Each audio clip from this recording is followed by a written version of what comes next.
Pada tahun 1586, Sutawijaya mendirikan kerajaan Mataram Islam dan mengangkat dirinya sebagai Panembahan Senapati Ing Alaga Sayyidin Panatagama.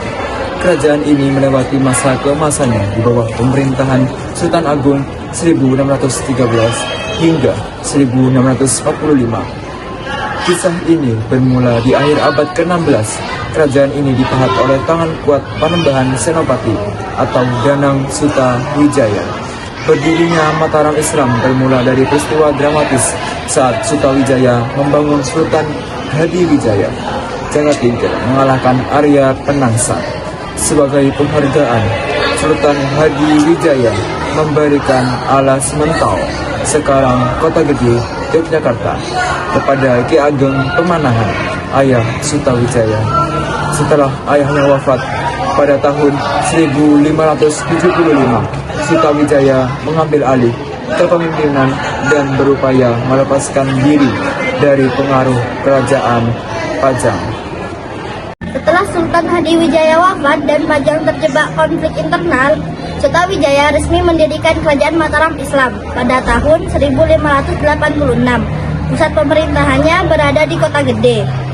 Masa keemasan terjadi pada masa pemerintahan Sultan Agung Hanyakarakusuma pada tahun 1613 sampai 1645. Pencapaiannya meliputi ekonomi, pembagian tanah untuk petani dan penerapan pajak yang adil, seni, pengembangan gamelan, wayang, dan karya sastra seperti serat gading, serat sastra gending.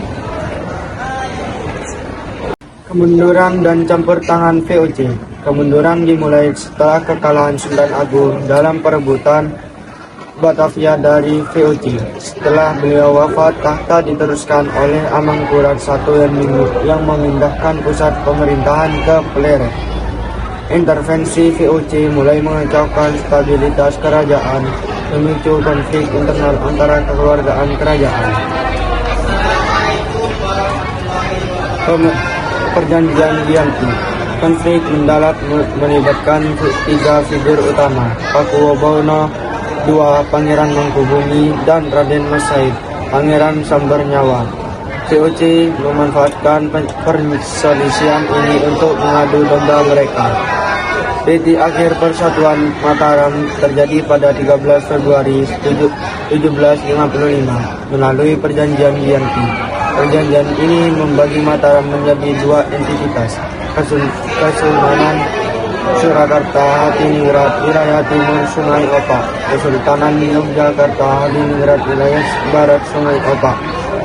Perjanjian Giyanti menandai berakhirnya Kesultanan Mataram yang bersatu, namun kedua kerajaan baru tersebut tetap menjadi pilar penting dalam perkembangan budaya dan sejarah di Pulau Jawa.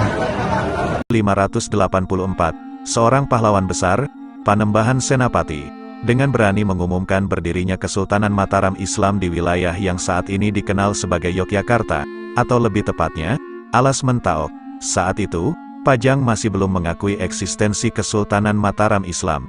Namun, nasib berpihak pada Mataram ketika Kesultanan Pajang akhirnya runtuh pada tahun 1587 dan secara resmi mengakui keberadaan Kesultanan Mataram Islam. Panembahan Senapati, sang arsitek di balik Kesultanan Mataram Islam, kemudian memahkotai dirinya sebagai raja pertama dengan gelar yang megah, Senapati Ing Alaga Sayyidin Panatagama, tahun 1587 sampai tahun 1601. Pusat pemerintahan Mataram Islam didirikan di bekas Alas Mentaok, yang diberi nama Kota Gede atau Kota Gede, yang kini menjadi salah satu ikon Yogyakarta. Kepemimpinan Panembahan Senapati tidak hanya membebaskan Mataram dari cengkeraman Pajang, tetapi juga menjadi tonggak penting dalam sejarah kesultanan ini. Puncak kejayaan Mataram Islam datang pada masa pemerintahan Sultan Agung Hanyakarakusuma, yang memerintah dari tahun 1613 hingga 1645 Masehi. Sultan Agung berhasil memperluas wilayah kekuasaannya di Jawa dan memberikan dampak besar dalam berbagai bidang. Dalam ekonomi, Sultan Agung memberikan tanah kerajaan kepada petani dan membangun forum komunikasi sebagai sarana pengembangan ekonomi. Di samping itu, ia memperkenalkan pajak yang adil, yang tidak membebani rakyat. Pada bidang agama Islam, Sultan Agung menerapkan hukum Islam di Mataram Islam. Ia juga menciptakan kalender Jawa pada tahun 1633 yang menggabungkan unsur Saka dan Hijriyah, menjadi bukti perkembangan budaya Islam yang pesat di masa pemerintahannya.